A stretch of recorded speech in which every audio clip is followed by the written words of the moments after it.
Hello everyone, welcome to the yet another lecture regarding the second chapter. We are beginning with the today's topic, the megasporangium. Before that, I would like to tell you regarding the questions, 11 questions that I had given to you the previous chapter. Remember that all the questions carry 2 marks each.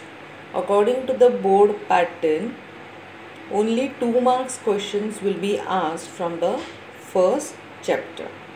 So, my suggestion to you is practice the diagrams perfectly well of the first chapter and this second chapter also, because in 2 marks question, drawing the diagram only can also be asked in the first section A.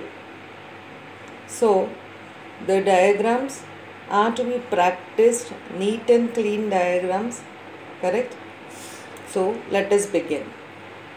For this topic, you need to refer to the diagram 2.7D. Here it is, this one. Let us have a look at the diagram properly.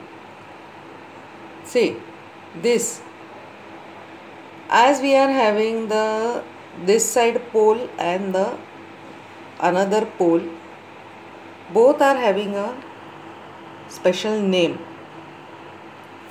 What is that? Here there is a micropyle, a pore, and hence this pole is known as micropylar pole.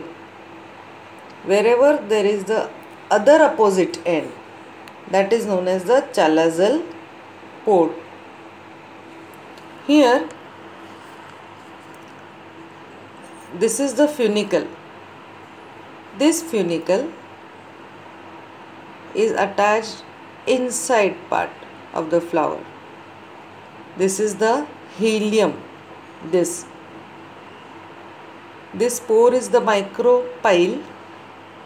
These are the layers of the ovule. Outer integument, the cover, inner integument, and the innermost protected part is the nucellus, and this is the embryo sac. If you have had a look at this clearly, now we can begin with the understanding of this diagram, which is the megasporangium or the ovule. The word megasporangium, mega means the big, refers to the female reproductive organ of the flower. Now, let us be familiar with the each parts that are given over here. First, look at the funicle, where it is here, this funicle. It is a stalk which attaches, this is the ovule, to the placenta. Last year, recall the placentation that we had. So, from inside the ovary, this ovule is going to be attached over here. The placentation, the basal, the marginal, the free axial. Do you remember? So, this funicle attaches this portion from here to the inside of the ovary. Which part attaches over here? The placenta, funicle. Now, ovule is in the contact of funicle by the helium. This helium is a portion between the ovule and the funicle. There are the protective covering of this ovule. What are they? Outer integument and inner integument. They cover the ovule from all the sides. See, this is ovule. Here, this outer and inner integument are covering the ovule from all the sides. Then, here there is a bit opening where these coverings are missing. That is a pore.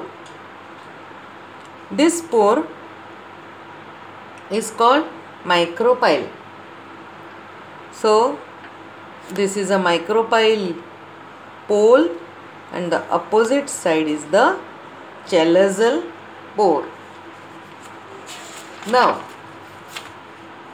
what is present inside these integuments over here? This is the nucellus. What is the nucellus having? Lot of reserve food material. And inside that, this is the embryo sac. Embryo sac or female gametophyte. Generally, one ovule has a single embryo sac. So, first practice drawing this, and the whole answer can be written by looking to these points. It's very easy. Once you know the diagram, you can write the theory. So this is the megasporangium, the ovule, the description, correct? In some of the textbook, the diagram may be given upside down. That is also correct. All the namings will be accordingly. Now, the subtopic is changing. That is the microsporogenesis. What is this? Megasporogenesis. Mega means the development of the female reproductive system. Formation of megaspores from megaspore mother cell. Generally, ovules in a micropyle region make only one megaspore mother cell. Now, we will have to refer to these diagrams on the page number 26, and the whole theory becomes very easy. See, it is a very large cell here, correct? This, and having a dense cytoplasm which can be seen clearly, correct? Here I am referring to this diagram, and a very big nucleus. Again I will repeat, it is a very large cell, dense cytoplasm and a large nucleus. It undergoes meiotic division. As a result of that, see the two cells, and here the cells are made. Let us count. See this. 1, 2, 3, 4. The cell was this one. Correct. 1. As a result of meiotic division, 2, then 4. Why 4 daughter cells are formed? Because it is meiotic type of cell division. So 1, 2, 3 and 4 cells are formed. Now, out of them, here these cells, 4 cells, these 4 cells, only one remains functional and the other 3, any of the 3 are going to degenerate, and this only one is developing, just one, in a female gametophyte. This method of only one cell developing further is known as monosporic development. That is, it develops from a single megaspore. There is a question in the textbook theory itself that what is the ploidy of the nucellus, the chromosome number. It is right over there in the textbook itself. It is 2n. It is diploid. Megaspore mother cell is 2n. Functional megaspore is 2n. And the female gametophyte that is formed is haploid, is n. Here. Now, the development of embryo sac, how it takes place. We will have to see that. These diagrams make the answer very easy. Now, nucleus of this cell, it divides. See the nucleus, it has started dividing. Two nucleus are formed. They are pushed to one pole, another is pushed to the another pole. This is two nucleate stage. Two more mitotic nuclear division takes place. See, one time and the second time. One time it is making, so it is becoming 1, 2, 3 and 4 nucleate stage. Again this is dividing. So it becomes 4 and 4, 8. These 4 are made as a result of the cell division. This is known as 8 nucleate stage of embryo sac. Now see that here the nucleus gets arranged in a very typical way. Only the nucleus divides and cytoplasm does not divide. No cell formation takes place. So totally, when only the nucleus is dividing, 8 nucleus are there, but the cell is only 1. Now something different is happening. Look over here. This cell is rearranging itself. Now, 6 of them are organized. How are they organized? See, this diagram and this is the final diagram over here. 3 are arranged at one side. These were the 8. 3 are arranged at one side. Other 3 are arranged on the opposite side. 2 remain in the center. So it becomes 8. These were the 8. So 3, 3, 6, 7 and 8 nucleus. Nucleus are 8. Cell is 1. Now here 3 cells are formed and here also 3 cells are formed. Look over here to the final diagram. These are known as the 2 polar nuclei. Here the diagram is this side is this side and this side is this end. So you will find that why these two look different. While drawing here, this micropylar end is here, micropylar end, and antipodals are this side, correct? So this is this and this is this. So cells are made around this. So these are 1, 2, 3, then 4, 5, 6 cells, and this is the whole one big cell. So 7. Nucleus are 8 nucleus and 7 cells. 3 cells. Now this is a chalazal end. So 3 cells formed at the chalazal end. They are known as antipodals. What is the name of the cells? Antipodal cells.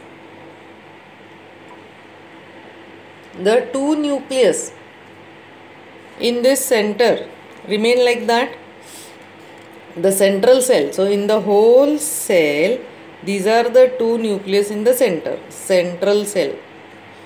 While these three cells over here rearrange like this. In them, two of them are called synergid. This one and this one, known as the synergids. One is the egg cell. So this is the internal structure of the megaspore or the ovule. And can you see this filiform apparatus in the synergid? Correct? So this is the internal structure and it is called as 8 nucleate. 1, 2, 3, 4, 5, 6, 7, 8. 8 nucleus and 7 cells stage. 3 cells this side, 3 cells this side, and the whole one cell is the 7th cell. So what topics we have done just now? We have done this, the structure of ovule and development of ovule. These are the stages.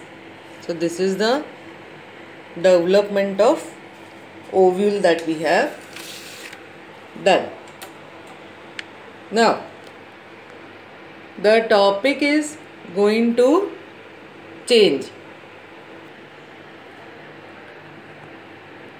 The topic is pollination. Now,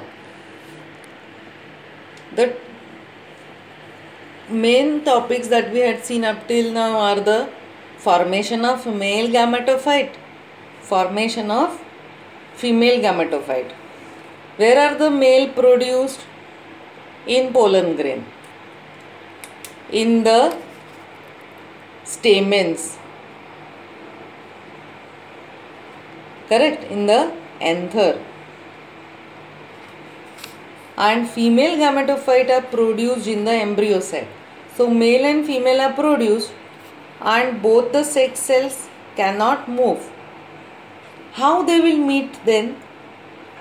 They have to be brought together for fertilization.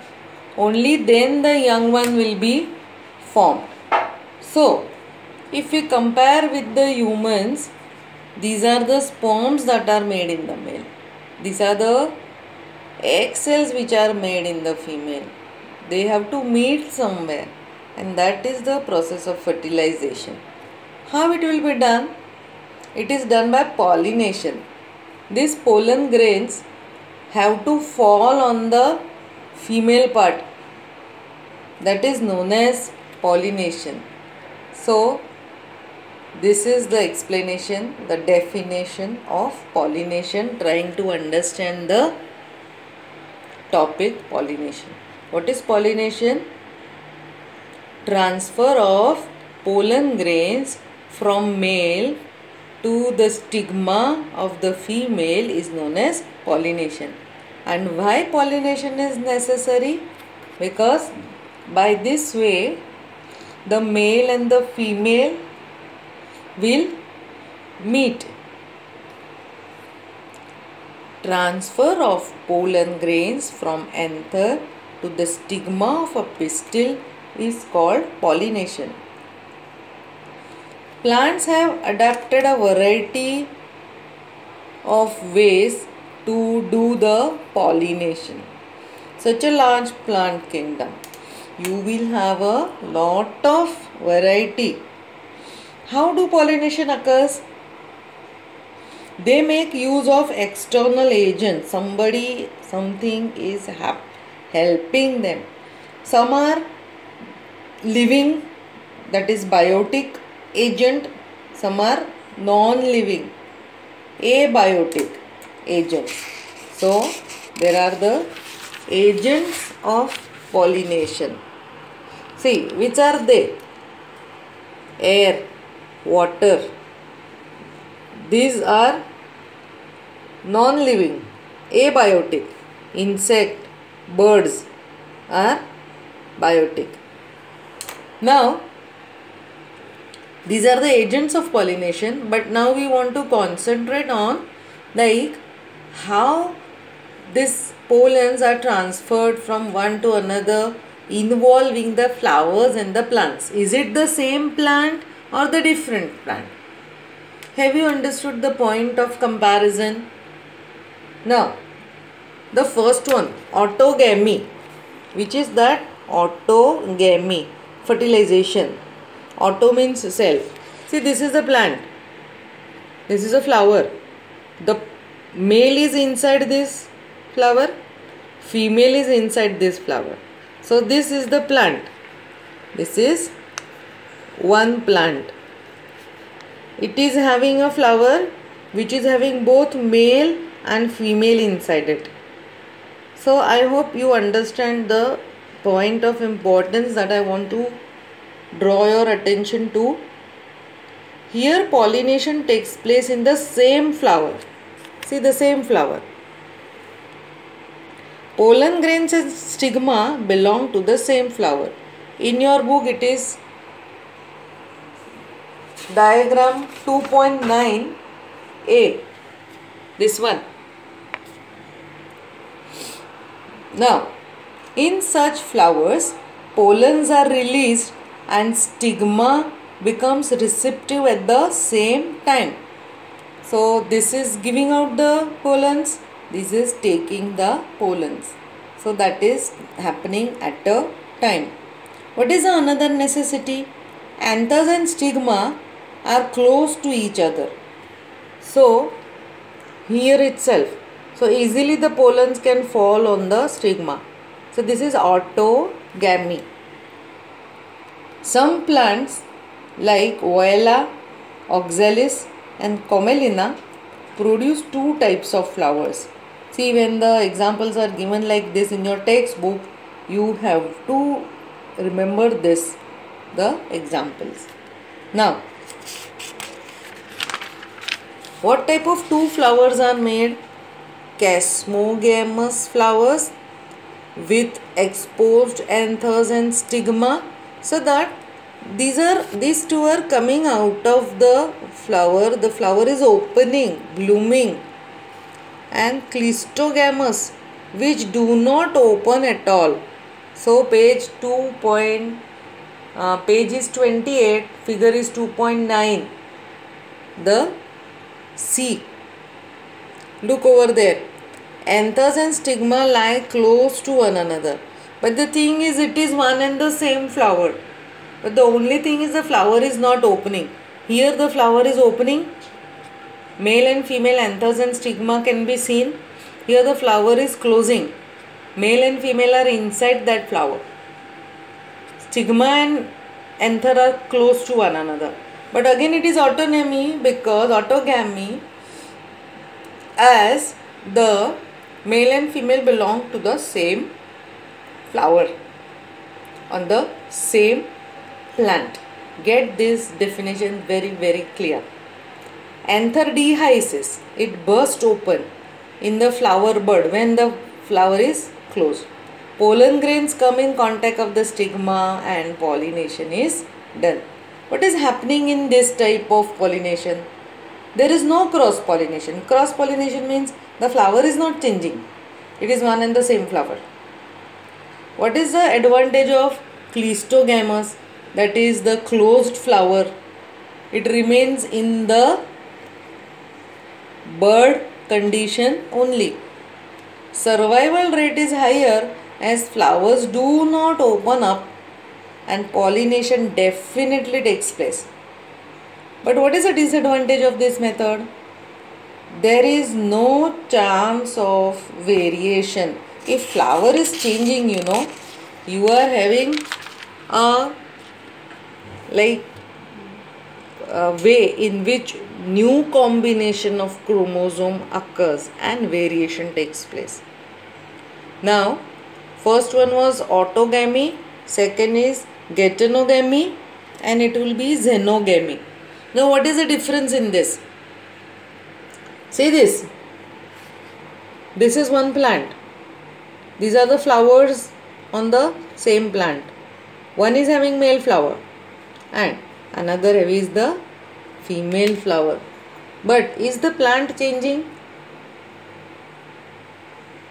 No. Plant is not changing. Plant is the same, but the flowers are different. Geitonogamy, transfer of pollen grains from the anther to the stigma of another flower of same plant. Another flower of the same plant.